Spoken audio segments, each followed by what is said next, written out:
Hello everyone. In this lecture, we are going to talk about the 2D transformation and 3D transformation. Now, for the easiness of explaining the lesson, I'm going to use Cascade Style Sheets or CSS in web development. In HTML pages to style them, we use CSS. So we are going to use CSS transformation to explain basically any general 2D or 3D transformation. So transformation is a property that alters the appearance of a object or a shape by changing the size, means scaling or moving it to another location on the screen, which is translation, and maybe rotating it, sometimes doing all three at once. So this lecture will focus on transformation styles that apply in two dimension, or in other words 2D, which we will designate as, let's say, X or horizontal direction and Y or vertical direction. So every transformation style is applied using a transformation property, where the effect is the type of transformation function and parameters are any parameter values associated with that function. For example, if you're moving, what are the values in X and Y? So look at the demo. This demo highlights all of the 2D transformation functions supported by CSS and extending it to any sort of a graphical environment. Let's take a minute to explore the functions library. The translate function shown here move the object either horizontally along the x-axis or vertically along the y-axis. Or using the translate function, we can move the object both horizontally and vertically.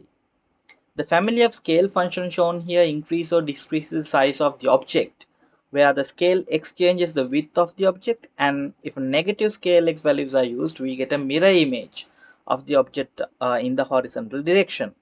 Scale y does the same thing vertically, once again with negative value showing a mirror image of the object vertically. And scale y does both at the same time. The family of skew function slants the object.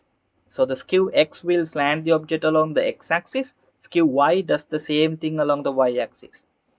And also, once again, the skew function does both horizontal and vertical slanting.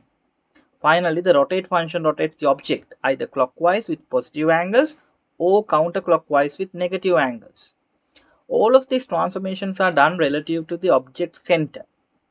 So when we rotate, it's rotated around the center point. However, with the transformation origin property, we can change the origin of the transformation.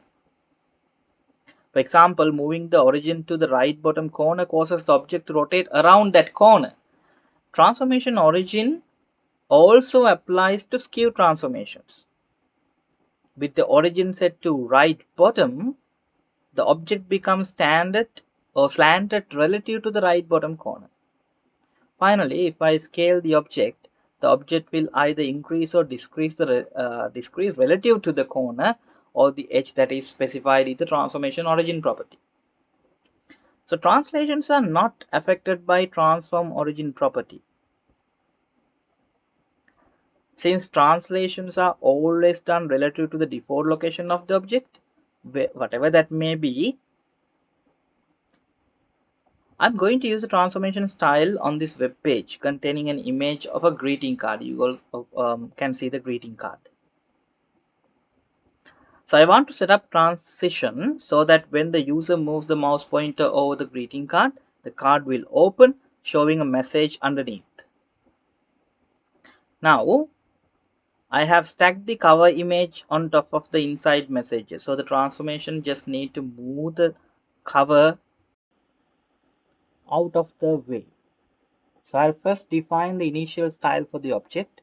The cover is placed in an image object with the ID cover nested within the figure object with the ID card.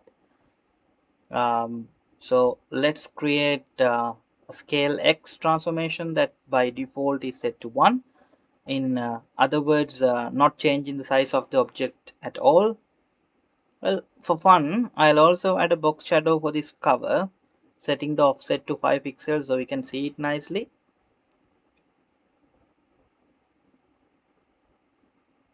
And the color of the shadow itself is medium gray. I'm also going to set the transformation origin value to left because I want this cover to rotate around the left edge of the card. Next, I'll provide the styles that will be applied during the hover event. When I take the mouse pointer over it, I want this style to be applied when the mouse hovers over the card itself. So I'll apply scale X transformation um, during the hover event with the value of -1, and I'll change the box shadow to -5 pixels, 5 pixels and 10 pixels at the same color value. Finally, I want to add a transition style, so the cover opens over 1 second duration using a linear timing. I'm ready to go. Let's look at the results. And now when I hover the mouse pointer over the card, okay, I get the illusion of the card cover opening to reveal the message inside. So if you want to explore more about 2D transformation, you need to try and implement this with CSS. I know CSS is not part of your syllabus. However, it's always better to try this as an example. Now we will talk about the mathematics part and how it works in the second section of the lecture. I just want to show you what this transformation means. And I'll show you how to work with multiple transformations as well.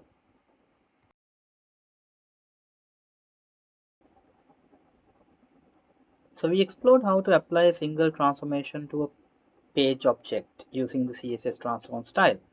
However, the transform style can be used with multiple transformation functions. As this demo shows, we can create a transformation that involves moving the object left and right using the translate X function, followed by a rotation of the object around its center. But order is important. Now, in this case, I have translated the object first and then rotated it. If I change the value of the translate X function, it moves left and right across the page. So that's what we would expect. However, let's say I rotate it first and then apply the transition. Now, when I change the value of the translate X function, it moves left and right, but relative to the rotated position of the page object. A similar thing happens if I use the translate Y. Once again, this moves relative to the rotated position of the object. One thing that you have to keep in mind, when you are using multiple transformations, order is important. So I'm going to use the multiple transformation on this web page, which is part of a payment form for the Classical Sketches website. What I want to do is have this form highlight for the user invalid data. Now, the one I have in mind is the input box for the CSC number. So CSC credit card numbers have to have 3 digits if it is Visa, and I want to highlight this input box if the user has entered the invalid number. Now, so far I have used transformations and transitions only with the hover effect, but they can also be used with any object that changes the state. So here's how I'm going to do that. I'm going to use the invalid pseudo class for the state in which the user has entered the invalid data, and I'm going to use the focus class when the user is in the process of entering data. Now you see, I don't want to have the user altered if they are in the process of entering data. But if they have already left the input box with the invalid data value, I want that to be highlighted. So to do that, I'm going to use the transform function that first of all translate the input box 5 pixel to the right and then also skews it by 20 degrees and then rotate it 1 degree. For good measure, I'll add a glowing red shadow to the input box.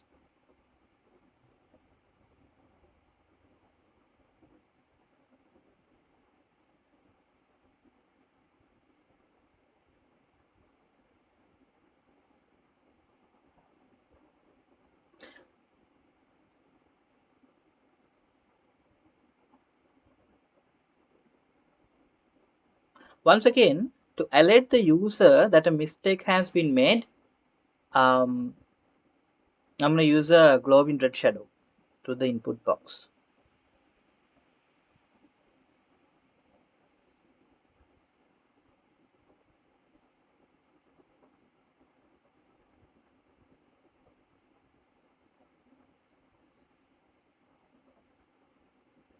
Now, since I don't want to bother the user while they are busy typing, I'm going to have a different transformation for when the input box has the focus. I won't move the input box at all to the right. I won't skew it in any direction, nor will I rotate it while they are busy typing. And I won't have any box shadow around the input box. To complete this style sheet, let's add the transition like I did. So I want all of these styles to be applied using cubic visa timing with these parameter values. When the user is actually entering data, I don't want to have any transition effect at all. Let's reload the web page now. We can see. Let's test by entering invalid SEC number. Let's say that has more than 3 digits, and so the invalid data is highlighted by the web form. So my customer can't miss that, and now if they have an invalid number, there's no effect. So if you're designing a web form, you might want to consider using transitions and transformation to help your customer enter the data in the current format. So this is just an example on showing you why the transform order is important in a web page. Now rotating it first and then translating, and translating and then rotating, they are two different things.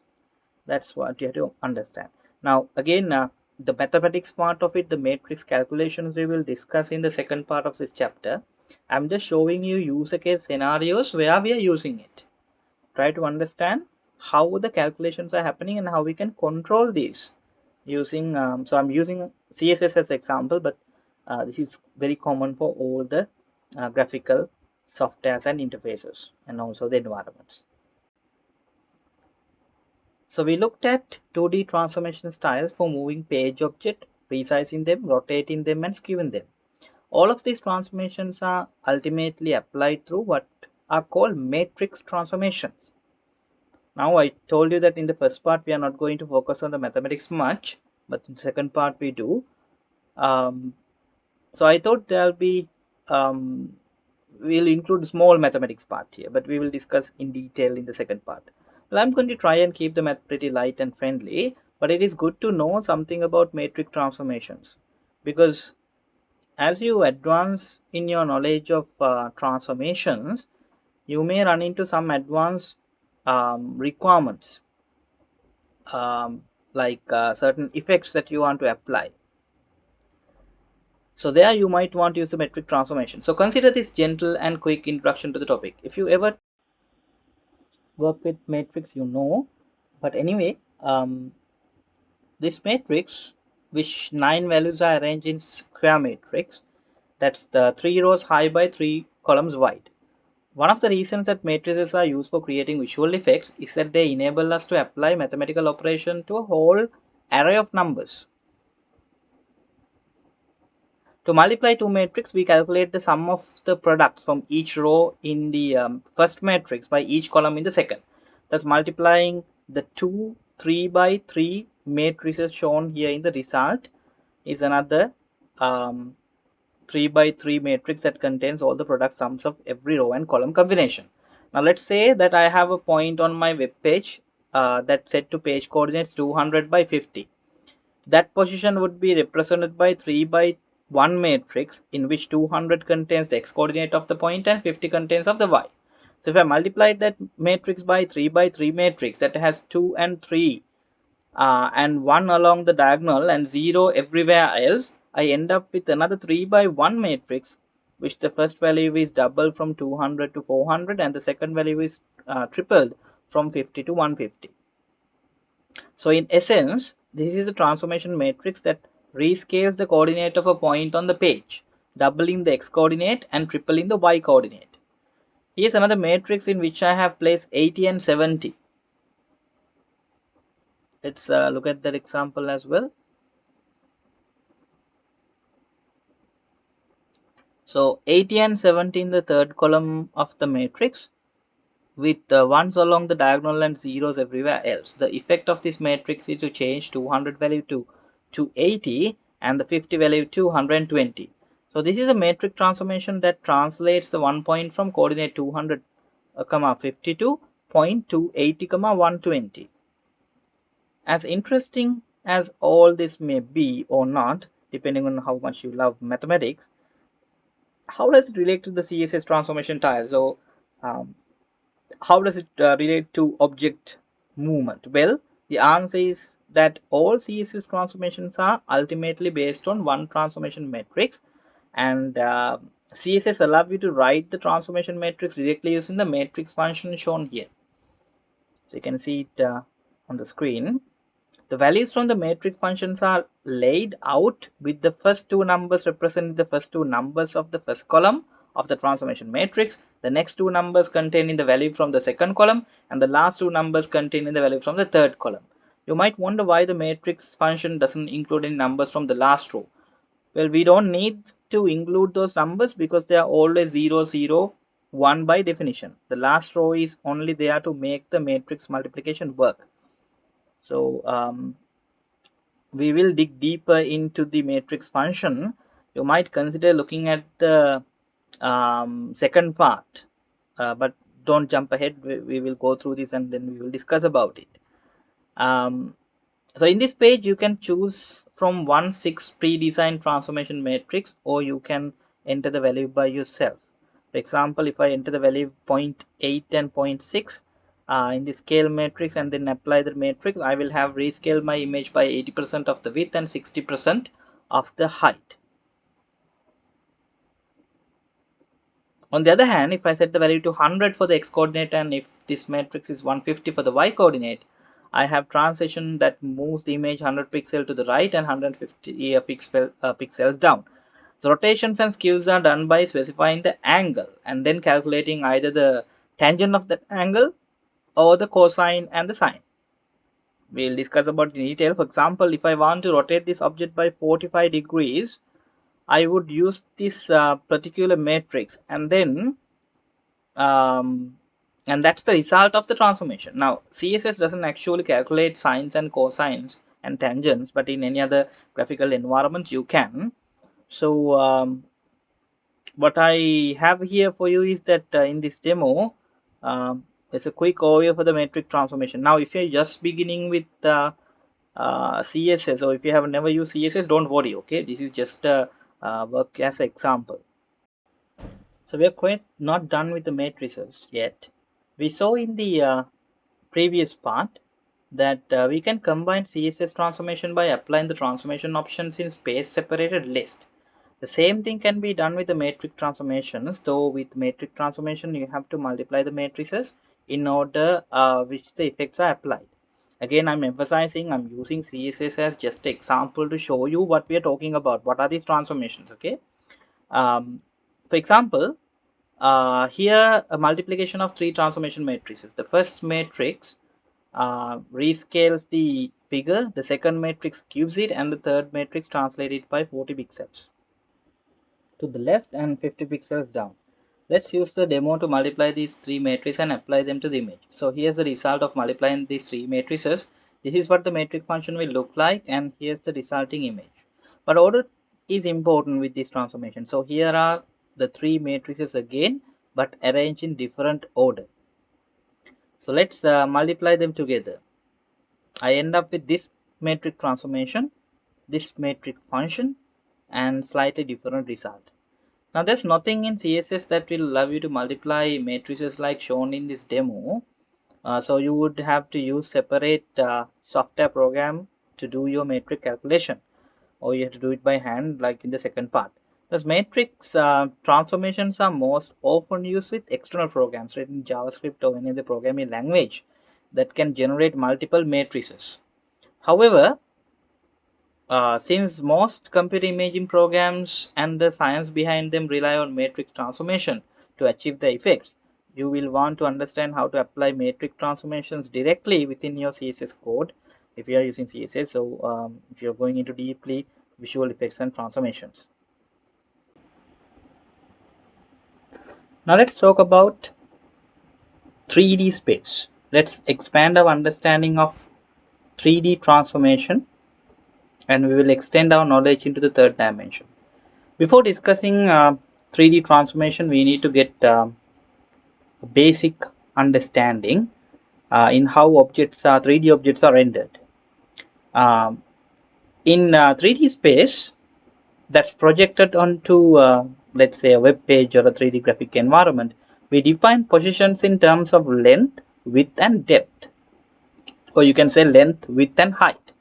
These dimensions are labeled with x-axis, y-axis, and z-axis, all at right angles to each other.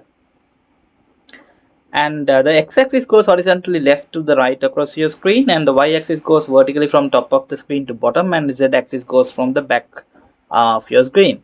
But sometimes, depending on the environment, these world spaces can change. Conceptually speaking, and then to your eye, you have to understand where the depth relies, or depth is indicated. Usually in any graphic environment, you will see the z-axis indicated. Here will be the view looking from your screen into the pseudo 3D space. Notice that in this coordinate system, positive x values are to the right of the center of the object, while the negative values are to the left. Positive y values are below the x axis center, and the negative values are above. Now, if you had your basic geometry knowledge, if you, of course, you're having it, the reason is we read pages going from top to the bottom, and therefore going forward or positive direction in the web page means going down, and that's why the y values are positive going down. Finally, the positive z values are towards the user side, negative z values are away from the user side. Now, a page object or a graphic object by default is placed within the xy plane at the center of the z-axis, which you weave directly through the z-axis. But since we are taking CSS as example, in CSS transformation styles, we can change our angle of view so that we can observe this object from below, above, or behind. Basically, the top view, side view, and the front view. Rotating the object around the y-axis or the x-axis or the z-axis, well, thus we can move any page object or the 3D object along any of these three partial directions, and we can rotate it around any axis or resize the object in any of these partial directions as well. Another aspect of generating 3D space is setting the perspective of the space. Perspective is a representation of object within the 3D virtual space, so that objects which are further away appear smaller, while the objects which are closer to you, closer to the screen, appear larger. In addition, objects which are further away appear to converge at a location called the vanishing point. Now you have to understand what's a vanishing point. You have probably seen this with railroad tracks that appear to converge. The two railroads are, if you look straight, you can see they are merging together as they recede in the distance. So same concept can be taken as a vanishing point. With 3D transformation, perspective is measured as the apparent distance between the xy plane and the eye of the user. That means the viewer's direction. With small perspective value objects, which are placed closer to the user along the z-axis, appear larger, while objects which are farther away from the away appear to recede. Which is why in this particular cube shaped box that you can see, the front face appear larger than the rear face. Conceptually, it's farther, or rather it's further from the axis center than the perspective value. But take some time to go back and listen to what we have discussed and explore the virtual space constructed, so that you're comfortable with the concept of 3D space. And then we will discuss about how to apply transformation to a 3D object. So let's learn about 3D transformation that allow us to work within the object in that space, in the 3D space. Let's start by looking at rotations in 3 dimension. So in the given demo page, I have given you two views of the page object. The 3/4 view is there to help you visualize the 3D virtual space in which these objects are placed or resides. The user view shows you what the user would see on his or her screen. So we have 4 rotation transformation functions that we are going to discuss for rotating the object around the x-axis and around the y-axis or around the z-axis. So you can also rotate the object around any line defined by 3-dimensional vector. And also for translation function for moving the object in 3-dimensional space, once again along the x-axis, along the y-axis, and along the z-axis, or using the translate 3D function, or rather moving the object to any position within the 3D space defined by x, y, z coordinate. And there are 4 scaling functions also for the scaling the object along the y-axis, along the x-axis, along the z-axis, and you can also use the scale 3D to scale the object in any of the 3 dimensions. A quick word about the perspective. Every 3D transformation needs to have perspective value, because without perspective there's no space for which the object resides in. So for example, if I rotate this object along the x-axis and I have a very small perspective value, I'll have more distortion due to the perspective effect.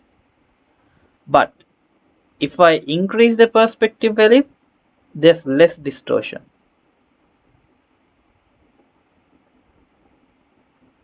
So keep that in mind when you're designing your 3D transformations.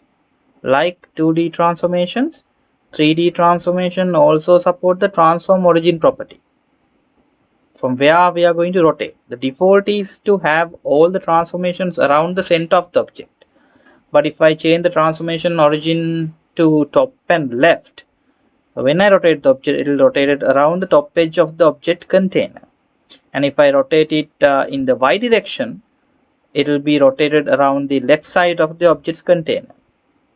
So now that we have seen how the 3D transformation properties in action, so you can see in the demo.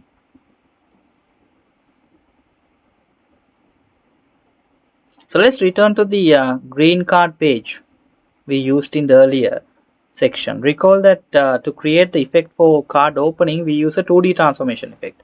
But we can improve upon that by having the card open in 3-dimensional space. As with the earlier section, I have set up 2 style rules.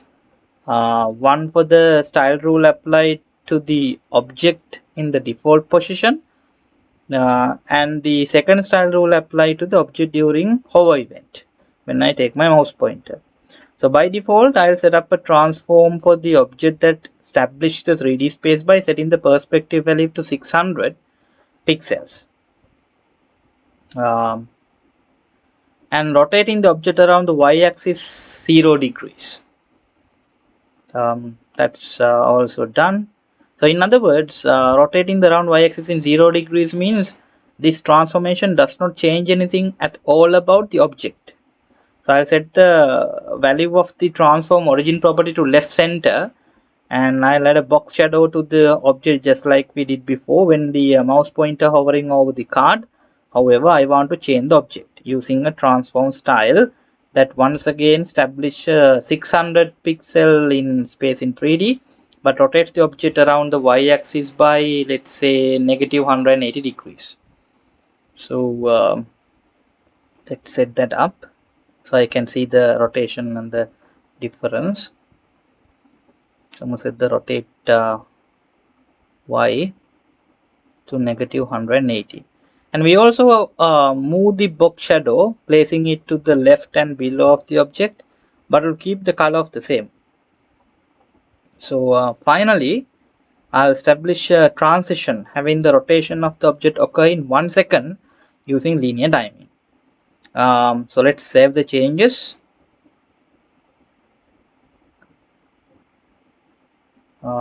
Okay, let's save the changes.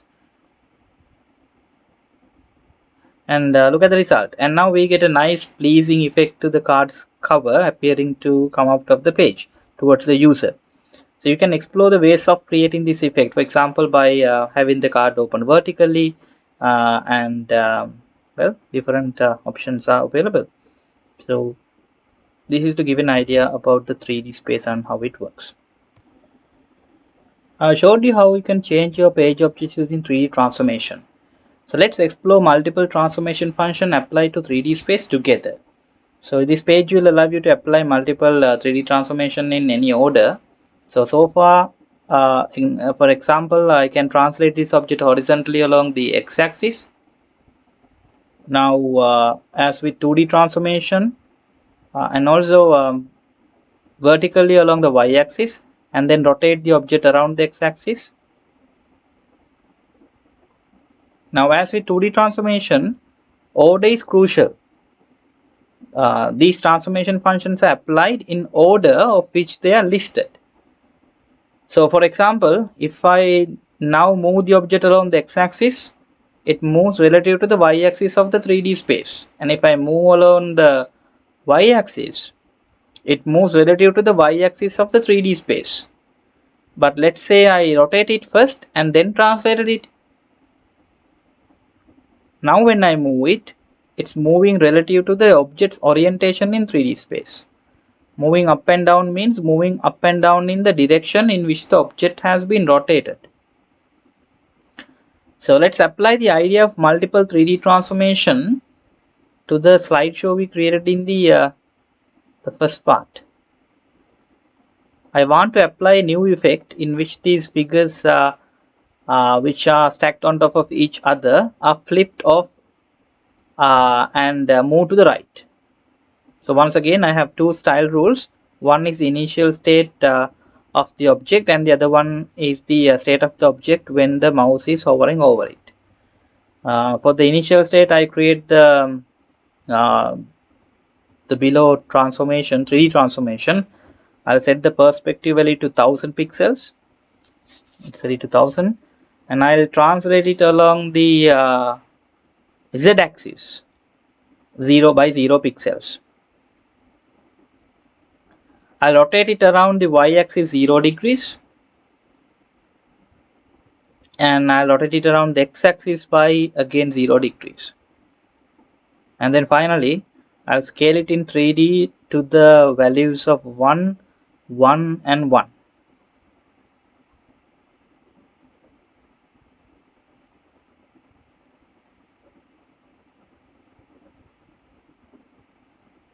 So essentially, this transformation has no effect in the appearance of the object. And I also want to set the transform origin value to 140 and -5%. That places the origin to the right above the page object. I'll establish a transition of none because this is going to be a asymmetric transition. Now let's establish the transformations that will occur when I hover the mouse pointer over the object. Once again, I'll set the perspective value to 1000 pixels. But let's change the translation along the z-axis to 50 pixels. So you can see the change. And I'll rotate the object around y-axis by 180 degrees. So from 0 to 180 degrees, and around the x-axis by 70 degrees. 70. Finally, let's resize the object, scale the object, reducing the height and width by half using the scale 3D function. Let's put 0.5 and 0.5 and 1.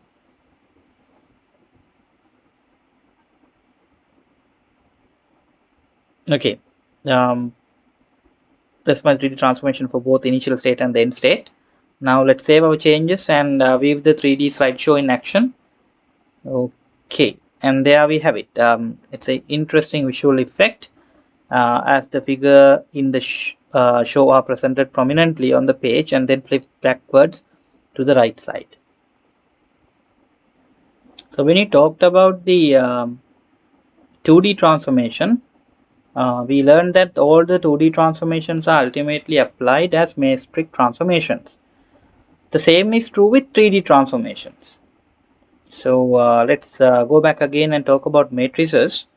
But once again, I'm going to keep it light at this point because we are going to discuss this in detail in the second section. So matrix for 3D transformation is defined using the matrix 3D function, which has 16 parameter values corresponding to the 16 entries in a 4x4 matrix. With the 16 values entered in column order, starting with the first column going down, then proceeding to the second, third and fourth columns. As with the 3x3 matrix we use for 2D transformation, there is a structure for the 4x4 matrix that can aid in our interpretation of the matrix values. For example, the scale 3D function matches the diagonal matrix in which the scaling factors for the x, y and z axes are indicated by the values placed along the diagonal. When I apply this matrix to my object, I'll end up with the object scale by 80% along the x-axis and 60% along the y-axis. So translation in 3D space are accomplished by adding the translation value to the last column of the 4x4 matrix. This particular transformation matrix moves the object 250 pixels to the right, 100 pixels up. Remember, up is a negative in 3D space and 200 pixel back along the z-axis. Rotations are done by adding the angles using the sines and cosines of the main diagonal. So for example, if I want to rotate my object, let's say 30 degrees clockwise around the x-axis, 30 degrees clockwise around the x-axis, this is the rotation matrix I would use, or that would be the matrix 3D function. Rotating the object 45 degrees around the y-axis would result in this matrix, or this the other matrix here of 3D function. So 60 degree rotation around the z-axis is expressed in this matrix right here.